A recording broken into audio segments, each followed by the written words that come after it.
Rekan-rekan terkasih dalam Tuhan, salam sejahtera. Damai Tuhan beserta Anda semua. Kali ini saya, Andang Binawan dari Gereja Santa Teresia, Jakarta, ingin mengajak Anda melihat apa arti penting dari baptis bayi.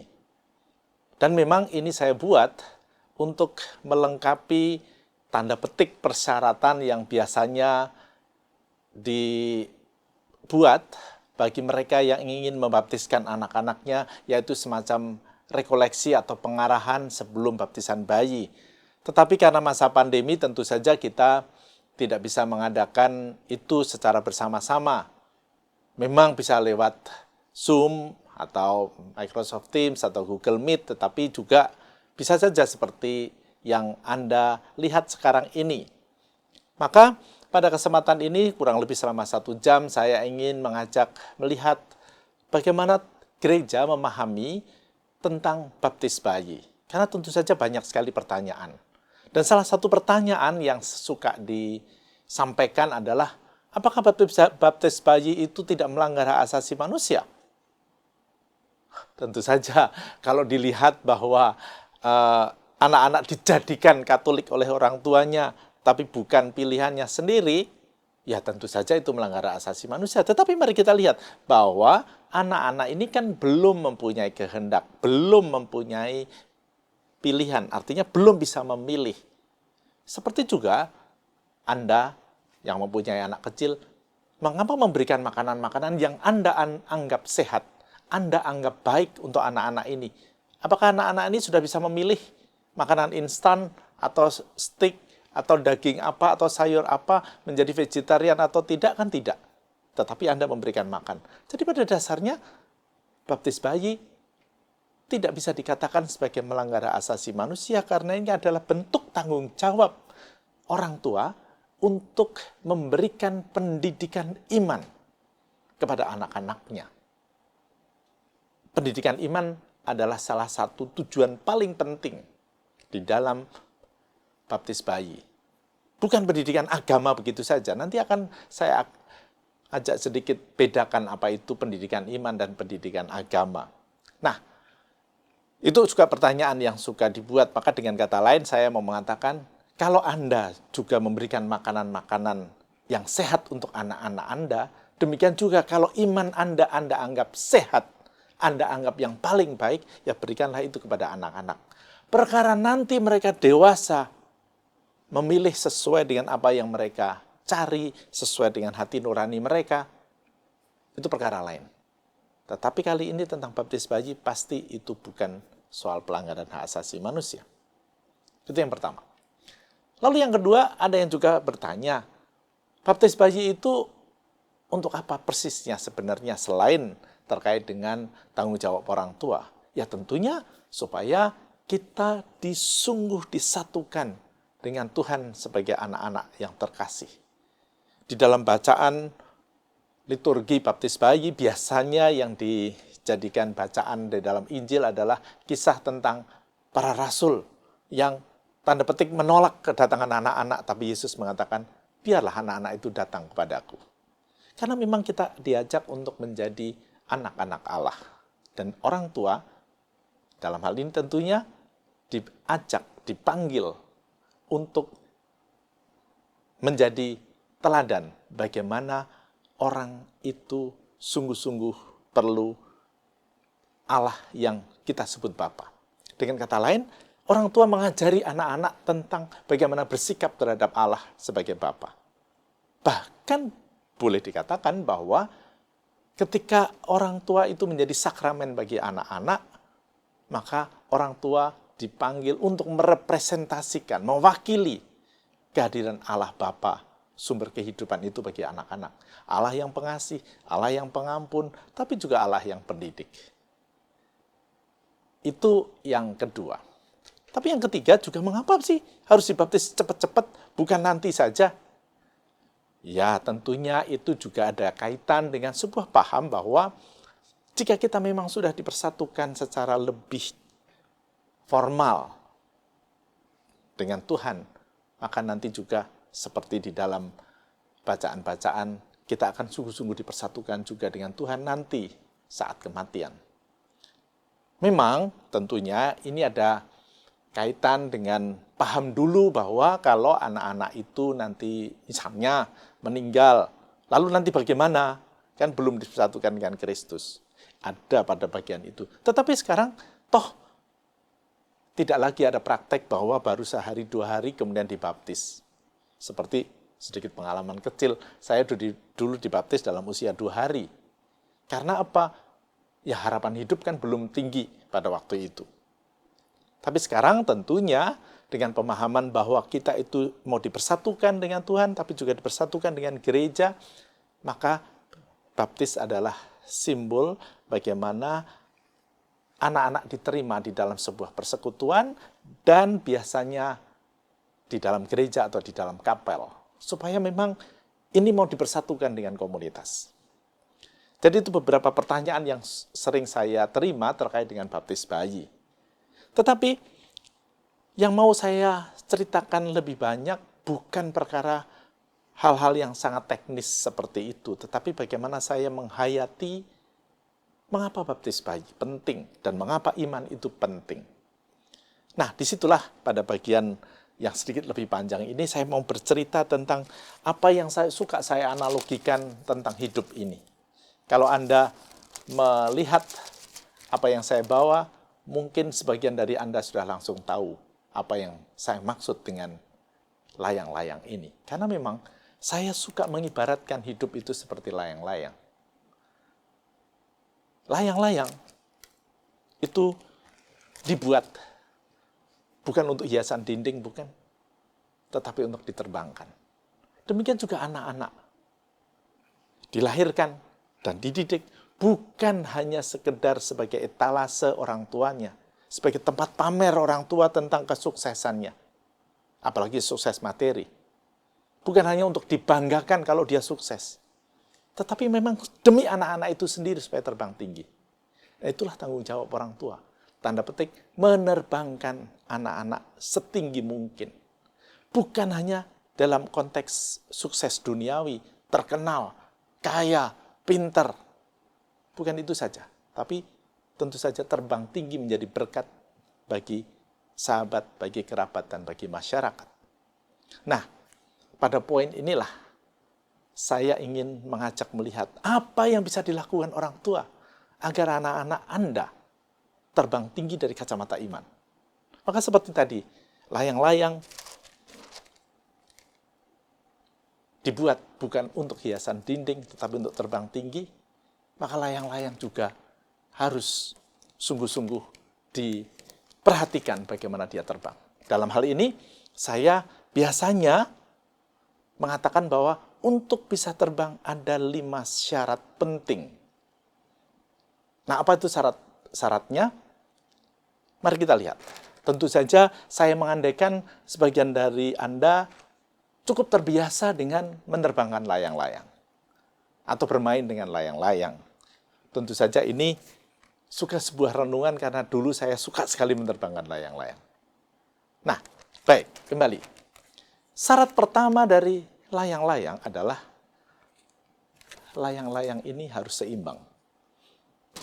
Kanan, kiri, dan itu biasanya diukur dari bambu atau kerangkanya.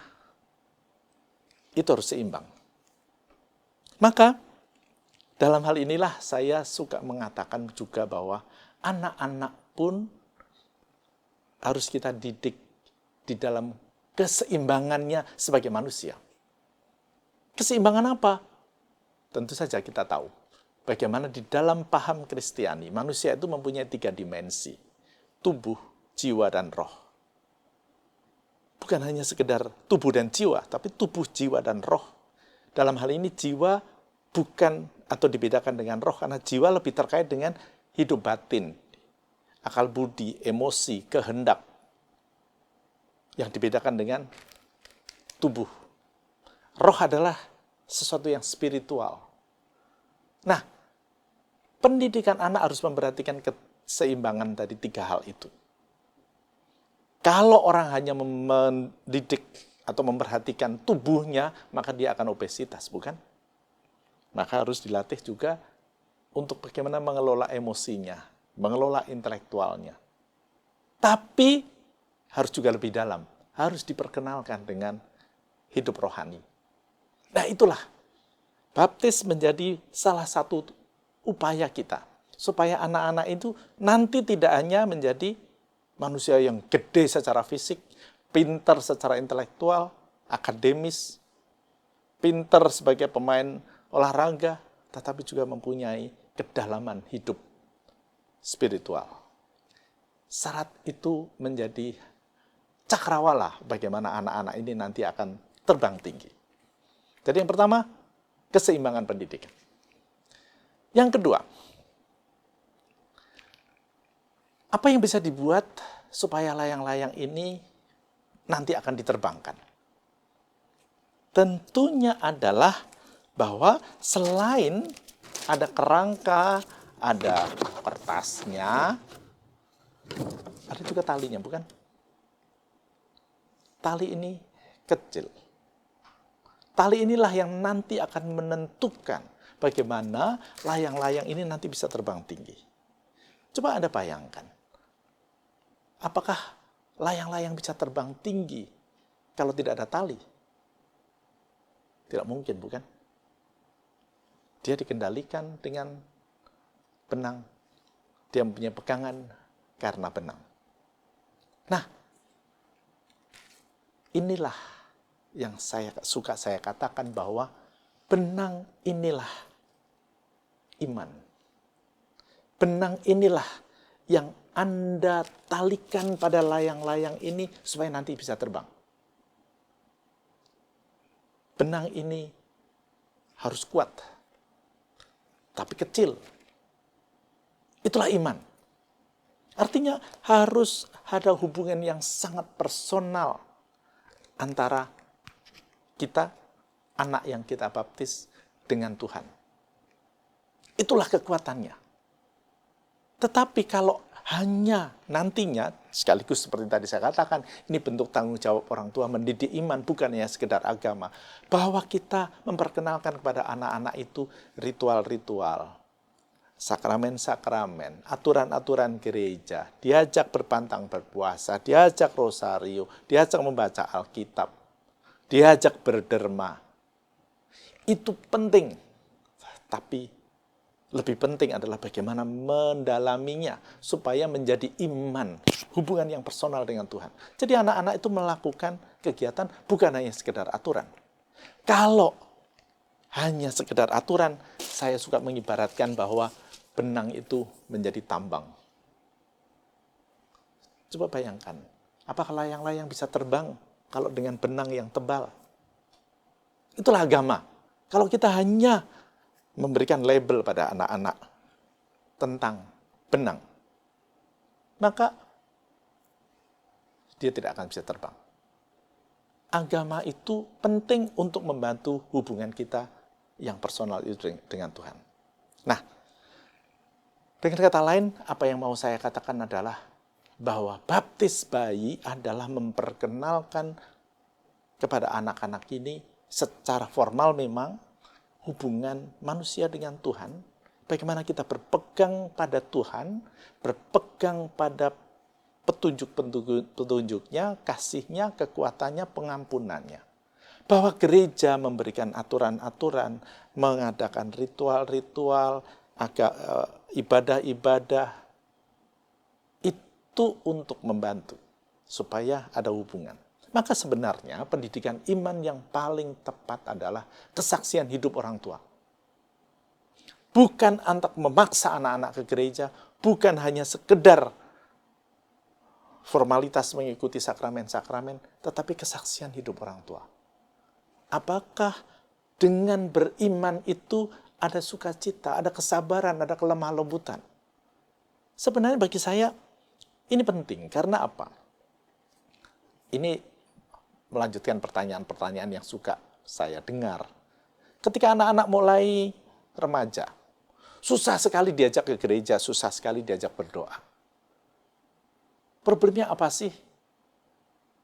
Ya, karena anak-anak ini tidak tahu atau nggak bisa paham bahwa ada tanda petik nilai plus hidup beriman dan hidup beragama di dalam hidup mereka, karena mungkin orang tuanya juga tidak bisa memberikan kesaksian bahwa pelayanan di gereja, ibadah-ibadah di gereja, doa-doa rosario, doa-doa novena, itu membuat ada buah roh di dalam hatinya.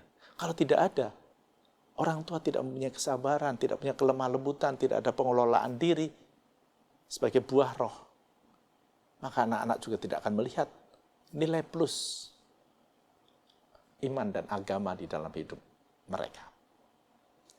Jadi yang kedua, syarat kedua adalah benang. Dan benang itu adalah iman. Benang itu harus kecil dan kuat. Itulah iman. Seperti dulu juga saya kalau menerbangkan layang-layang itu, karena zaman dulu kan masih suka beradu layangannya, maka juga benangnya harus dibuat sekuat mungkin dan kalau perlu tajam untuk mengalahkan yang lain. Tapi kan ini kan bukan soal kalah mengalahkan, tetapi yang penting adalah kuat. Benang itu harus kuat, tapi kecil. Itulah iman.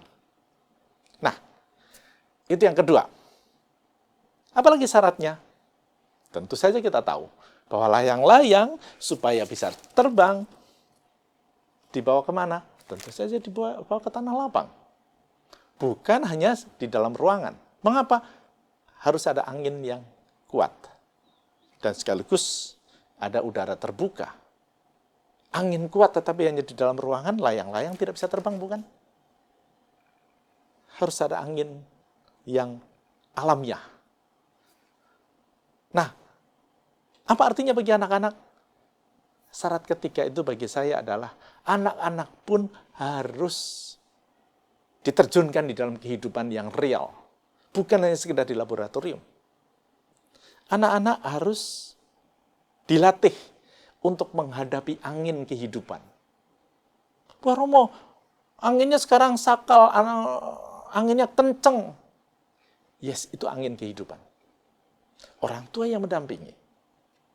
Kalau anak-anak itu hanya diperam di rumah, tinggal di rumah saja, apalagi sekarang dengan segala macam keasikan dalam dunia virtual, kemungkinan besar anak-anak tidak akan terbang tinggi. Karena tidak terbiasa dengan menghadapi angin yang sesungguhnya. Memang, ini menjadi juga salah satu sedikit warning bagi orang tua. Terutama yang overprotective. Protektif baik, tapi overprotective. Apapun yang over kan tidak baik. Maka buatlah anak-anak ini sungguh-sungguh sesuai dengan usianya menghadapi angin kehidupan yang sesungguhnya. Demikian juga waktu sekolah. Saya masih teringat dulu ada anak-anak, ada orang tua maksud saya, yang agak enggan menyekolahkan anak-anaknya karena katanya anak-anaknya berantem dengan teman-temannya. Dan kalau ngambek, nggak mau sekolah. Lalu dia marah-marah kepada kepala sekolah. Kok anak-anaknya dibegitukan? Dia lupa. Orang tua ini lupa bahwa yang namanya sekolah itu tidak hanya di bangku di kelas, tapi juga di seluruh kehidupan itu. Bagaimana dia bekerja sama dengan teman-temannya, bagaimana bersosialisasi, bagaimana mengelola emosi dengan tanda petik seperti tadi berantem dan segala macam. Itulah sekolah. Tetapi tentunya orang tua memberikan panduan, memberikan bimbingan. Nah, iman itu menjadi penghubung anak dan orang tua. Nilai-nilai iman itulah yang menjadi pegangan orang tua juga agar anak-anak ini bisa mengelola hidupnya dengan sebaik-baiknya. Maka jangan takut sebenarnya untuk tanda petik menerjunkan anak-anak di dalam kehidupan yang real. Kalau kita memang mempunyai visi pendidikan yang baik, terutama dalam konteks pendidikan iman. Karena tidak mungkin anak-anak ini menjadi anak-anak yang dewasa dan terbang tinggi kalau dia hanya di rumah, bukan? Itu syarat ketiga. Saya ulangi syarat pertama, kita harus seimbang. Anak-anak harus seimbang. Tubuh, jiwa, roh. Pendidikan itu harus seimbang. Yang kedua, kita beri iman. Itulah tali, bukan? Supaya memang ada pegangan. Tapi sekaligus menjadi yang mengarahkan. Yang ketiga, ajaklah seperti layang-layang dibawa ke udara terbuka untuk mendapatkan angin alamiah, demikian juga anak-anak terjunkan dalam hidup yang sesungguhnya. Tentu saja dengan porsinya masing-masing. Nah, yang keempat, apa yang dilakukan oleh anak-anak yang menerbangkan layang-layang bagi layang-layangnya supaya bisa terbang tinggi? Ya, untuk yang layang-layang biasa, ya dibawa saja lari. Kalau di tempat terbuka dia pasti akan terbang. Karena lari itu angin akan menerbangkan layang-layang. Tetapi dulu waktu saya kecil kan mau beradu nih. Nah, layang-layang itu terbang tentunya dengan ditarik dan diulur, bukan? Nggak ada kok layang-layang itu terbang diulur terus atau ditarik terus. Nggak mungkin. Kadang-kadang ditarik, kadang-kadang diulur. Nah, demikian juga bagi anak-anak kita. Anak-anak itu perlu diajak untuk menghadapi kenyataan hidup dengan kendali orang tuanya. Tentunya dalam konteks ini adalah mereka yang belum sungguh dewasa. Biasanya saya mengatakan, oke lah 0 sampai 20 tahun atau 18 tahun. Orang tua harus memberikan sesekali dan bahkan memang jika perlu harus menariknya. Tidak hanya terus mengulurnya. Pengulur itu memberikan yang enak-enak, yang menyenangkan, yang diminta anak-anaknya. Kadang-kadang penting. Tapi di lain pihak juga tidak boleh hanya memberikan yang menyenangkan. Harus memberikan tantangan, memberikan kesulitan. Bahkan latihlah anak itu kecewa. Supaya mengelola emosinya. Dan bisa masuk ke dalam kedalaman rohani juga. Maka dengan kata lain seperti layang-layang yang harus ditarik dan diulur, maka syarat keempat adalah orang tua pun perlu untuk menarik dan mengulur anak-anak. Memberikan yang menyenangkan, memberikan yang menggembirakan, tapi juga kadang-kadang harus menantang, harus memberikan kesulitan, bahkan memberikan kekecewaan dalam arti tertentu. Jangan takut. Tapi sekali lagi, pendampingan dan diskusi itu penting. Maka iman sekali lagi, nilai-nilai iman menjadi patokan, menjadi pedoman. Nah, itu syarat yang keempat. Syarat kelima, nah ini tidak ada di dalam tanda petik dunia layang-layang yang sesungguhnya. Bisa sedikit, tetapi jarang-jarang. Karena apa? Layang-layang itu diterbangkan oleh satu orang. Memang kadang-kadang ada asistennya yang megangin benangnya. Dulu saya suka jadi asisten. Tapi kali ini yang menerbangkan layang-layang bukan hanya sekedar asisten, tapi sungguh-sungguh berkolaborasi menerbangkan anak-anak. Ini siapa? Orang tua, bukan? Tentu saja dalam konteks ini saya mau menggarisbawahi bagi orang tua yang lengkap. Ada papanya, ada mamanya. Mengapa ini penting saya katakan? Karena harus berkomunikasi dong papa mamanya. Mengapa? Bukankah tadi di dalam syarat keempat, layang-layang harus ditarik dan diulur. Anak-anak harus dilatih untuk menghadapi juga yang tidak menyenangkan. Maka kalau di dalam kenyataan, bapak ibu, papa mama mau menerbangkan anak-anak, tentunya kan harus berkoordinasi dong. Jangan sampai papanya ngulur, mamanya narik. Mengapa ini suka saya katakan? Karena biasanya begini,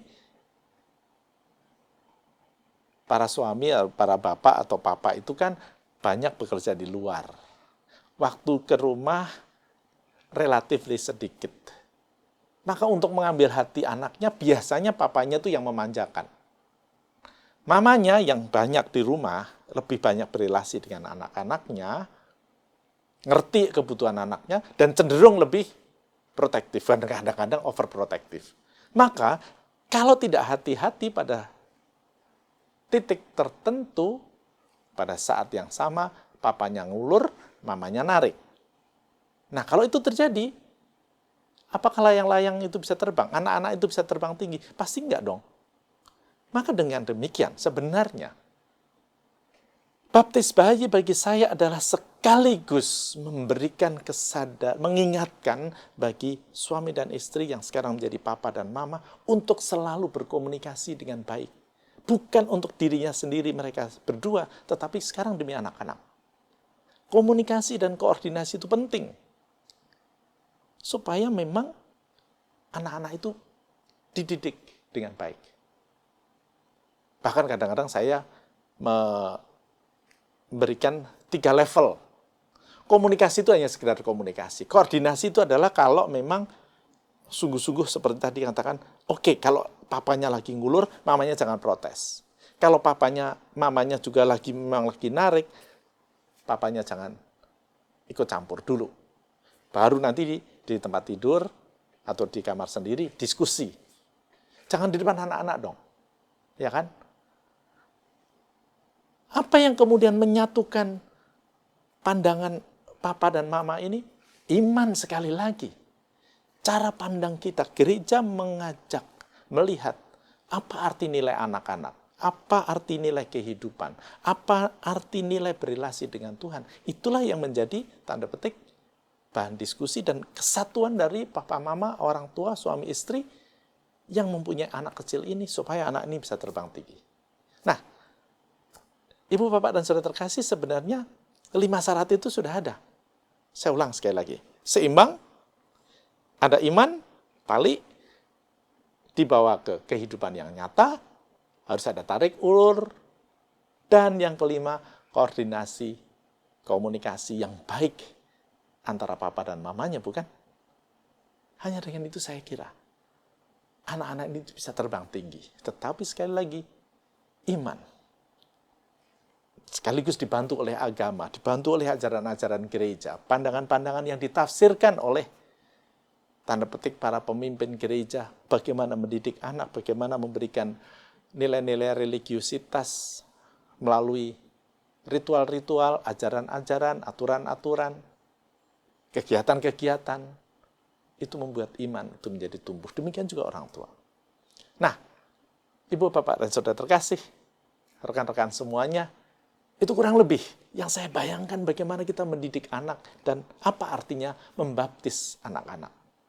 Dan jangan lupa, mengapa tadi saya katakan bahwa komunikasi papa mama ini penting karena sekali lagi dengan baptis Anda diingatkan akan sakramen perkawinan Anda. Sakramen itu tidak hanya perkara hubungan 2 orang, laki-laki dan perempuan. Saya menafsirkan bahwa sakramen itu mempunyai 3 lapis. Lapis pertama adalah Anda berdua ketika Anda berjanji untuk saling memberikan diri yang satu bagi yang lain. Tapi lapis kedua adalah ketika Anda menjadi papa mama, bapak ibu, maka Anda berdua menjadi sakramen, menjadi tanda kasih Allah bagi anak-anak. Dan yang lapis ketiga adalah bagaimana keluarga, papa mama, anak-anak menjadi tanda kasih Tuhan, menjadi berkat bagi sahabat, bagi kerabat, bagi masyarakat, dan juga bagi dunia ini, bagi segala makhluk. Iman mendorong kita, iman menguatkan kita, iman menjadi pegangan kita. Dan sekaligus tentunya, iman itulah yang mengingatkan kita bahwa Allah adalah Bapa yang juga mendidik kita. Maka terakhir, ada beberapa catatan kecil. Bagaimana di dalam ritual baptis bayi, itu kan biasanya ada anak-anak dibaptis. Tapi sebelumnya orang tua juga diminta untuk memperbarui janji baptis. Dan disitulah sebenarnya salah satu hal yang juga mengingatkan orang tua untuk nanti memberikan kesaksian pada anak-anak. Kesaksian untuk tidak mempedulikan godaan setan misalnya kan ada. Tapi juga bagaimana di dalam janji baptis atau permulaan janji baptis kita diajak untuk sungguh peduli pada sesama. Tidak tanda petik merusak hak asasi manusia, melanggar hak asasi manusia. Tapi juga tak ada tambahan yang relatif baru kira-kira 6-7 tahun, bahwa kita diajak juga untuk peduli pada lingkungan hidup. Itu jangan lupa diwujudkan di dalam pendidikan iman, karena itu bagian iman yang integral. Lalu yang kedua, setelah itu ada janji baptis dan kemudian juga dibaptis. Dibaptis dengan air bukan? Ya karena memang simbol kita adalah simbol air. Dulu Yesus dibaptis dengan air, tetapi juga air itu adalah sumber kehidupan, sumber pembersihan. Jadi dengan kata lain, ada dimensi teologis yang masuk di dalamnya. Simbol-simbol itu membuat kita ingat bagaimana Tuhan itu membersihkan kita. Maka lalu ada simbol kain putih dan segala macam. Simbol kain putih itu adalah simbol bersihnya anak-anak itu. Nah, apakah harus ada kain putih atau baju putih? Sebenarnya tidak harus, tetapi itu ya sekedar simbol. Membuat kita menjadi, suasananya menjadi memang yes, ini baptis. Seperti juga mengapa saya pasang anggrek putih, supaya kita diingatkan tentang simbol putih, simbol bersihnya itu. Demikian juga yang ketiga simbolnya adalah, jadi selain air baptis sendiri, ada kain putih dan juga ada lilin. Kita diingatkan akan lilin Paskah yang harus terus dijaga. Inilah iman yang harus dijaga. Ya memang bahwa kemudian dimatikan, iya, tapi simbol bagaimana kita dijaga. Nah, siapa yang menjaga? Yang menjaga tentunya orang tua, tetapi ditemani oleh wali baptis. Wali baptis ini bukan berfungsi yang mengambil pendidikan anak-anak ini. Wali baptis itu yang mendampingi orang tua, mengingatkan, syukur-syukur menguatkan. Supaya dengan demikian pendampingan pada anak-anak ini bisa sungguh-sungguh menjadi lebih kuat. Dan tentunya bahwa nanti orang tua juga memberikan pendidikan agama itu melalui sekolah, that's okay.